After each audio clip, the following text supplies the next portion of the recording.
Ashes series का Mark Wood ने दुनियाई क्रिकेट में एक रिकॉर्ड बना लिया है। वो कौन सा रिकॉर्ड है, वो कौन सा ओवर, सबसे तेज तरीन ओवर बेन स्टोक्स की कप्तानी में मार्क वुड ने कराया, वो कौन सा ओवर है, उसमें कितनी बॉल्स 150 प्लस थी, सारी डिटेल बताएंगे आपको इस वीडियो में। और बाबर आजम क्या सरफराज को लेकर बात कर रहे हैं, क्या सरफराज अहमद आपको पाकिस्तान और श्रीलंका के बीच सेकंड टेस्ट मैच और फर्स्ट टेस्ट मैच में क्या आपको नजर आने वाले हैं प्लेइंग 11 में या नहीं, वो कहानी आपको समझाएंगे। और इसके अलावा हमारे पास खबर निकलकर सामने आ रही है और वो खबर है रमीज राजा को लेकर कि क्या रमीज राजा वर्ल्ड कप और एशिया कप से पहले अगेन एक बार फिर कमबैक करने जा रहे हैं, कौन सी सीरीज में करने जा रहे हैं, वो भी कहानी आपको समझाएंगे। तो अगर आप हमारे चैनल पर पहली बार हैं तो चैनल को लाजमी सब्सक्राइब करें और साथ लगे बेल आइकन को बजाना ना भूलिएगा। तो बात का आगाज करते हैं। सबसे पहले मैं अगर आपको बताऊं, पाकिस्तान वर्सेस श्रीलंका की जो टेस्ट सीरीज शुरू हो रही है, पाकिस्तान वर्सेस श्रीलंका की सीरीज में आपको रमीज राजा भी कमेंट्री पैनल यानी पाकिस्तान की जो आवाज है बाजिद खान के बजाय अब आपको रमीज राजा की शक्ल में, रमीज राजा की आवाज में आपको पाकिस्तान और श्रीलंका के बीच कमेंट्री नजर आने वाली है। आवाज बड़ी जबरदस्त किस्म की होती है। रमीज राजा हमेशा से ही कमेंट्री के स्टार रहे हैं। और अब बात करते हैं एशेज सीरीज की कमाल का टेस्ट मैच। पहले दिन जो है वो मार्क वुड ने सबसे पहले वो तेज तरीन ओवर, अगर मैं आपको बताऊं,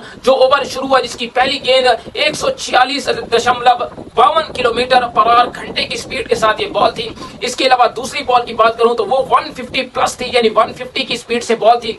तीसरी बॉल की बात करें तो वो 151.27 किलोमीटर पर आवर घंटे की स्पीड के साथ ये तीसरी बॉल थी।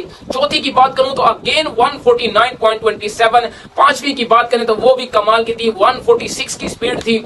और इसके अलावा छठी बॉल की बात करें तो वो भी ऑलमोस्ट 150 की स्पीड यानी 149.87 किलोमीटर पर आवर घंटे की स्पीड के साथ ये एशेज सीरीज का मार्क वुड के कैरियर में सबसे तेज तरीन एशेज सीरीज का ओवर था। इसके अलावा आपको अपडेट यहाँ पर एक और देता चलूं सरफराज अहमद को लेकर, जो सरफराज अहमद को लेकर जब बाबर आजम से सवाल किए गए, क्योंकि सवाल ये था बेसिकली, अगर मैं सवाल आपको बताऊं तो बाबर आजम से बेसिकली जो सवाल हुआ वो सरफराज को लेकर ये सवाल, उन्होंने कहा क्या आपको लगता है कि मोहम्मद रिजवान जो एज अ वाइस कप्तान है, तो आपको लगता है कि क्या सरफराज अहमद जो है वो खेलने के लिए बतौर एज अ बैट्समैन खेलेंगे, लेकिन क्या ये जरूरी है कि वाइस कप्तान को प्लेइंग 11 में होना चाहिए, क्या सरफराज को लेकर आप बात कर रहे हैं, आपकी फर्स्ट चॉइस क्या है? तो उन्होंने आकर बताया, बाबर आजम ने बड़ा जबरदस्त जवाब दिया। उन्होंने कहा मेरी पर्सनल चॉइस है कि सरफराज अहमद खेलें, क्योंकि अगर हम सरफराज को देखें लास्ट ईयर जिस तरह से परफॉर्मेंसेस टेस्ट के अंदर उन्होंने कर रखी हैं, बड़ी जबरदस्त किस्म की टेस्ट परफॉर्मेंसेस उनकी रही हैं।